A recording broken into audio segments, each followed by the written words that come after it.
Well, I think that it seems to appear that the drone sightings really are, for me, a bit of a distraction from the multiple orb sightings that are largely being ignored by the media. I think the media's hand was sort of forced to acknowledge the drones because of so many reports.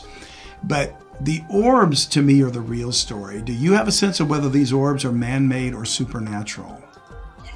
That's very interesting, and I don't know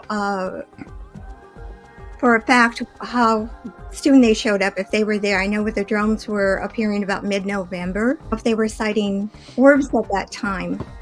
But if the orbs happen to show up, then I'm kind of putting this more into the spiritual realm, because maybe the drone operators, whoever they are, were not anticipating that orbs were going to show up.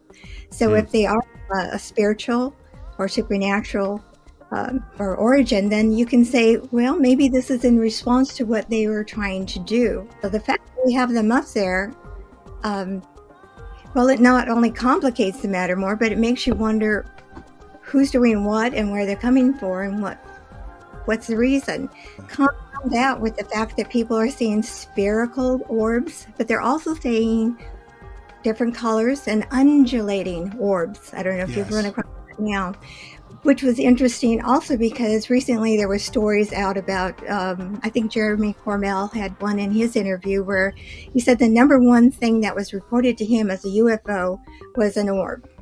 And many of these pilots said that the orb appeared to be alive. They could see the skin of it and it seemed to be intelligent. So I'm thinking, okay, here that kind of coincides together. My take on it from my experience, my husband and I, what we saw, even back then when it was not really discussed as a possibility of something being alive, that was my impression from the way they reacted to us. Really? And yes, the fact that it was not like you're seeing objects that are like discs. These came as orbs. They were like one mind. They were very well coordinated with each other. They were obviously aware of us. Now, mind you, we're on a busy highway going to the Bay Area. 4 lanes in the field area, a very agricultural area. It's 11 o'clock in the morning, a very sunny, brilliant day. And we see these things coming down out of the sky. So immediately we pull over. I asked my husband to pull over. And he got out of the car and went around and we were looking at them. But at that time, it was almost as if they saw us as well and came towards us. The car stopped. It was as if they could control the environment, which is, again, I would put that in supernatural category. Right.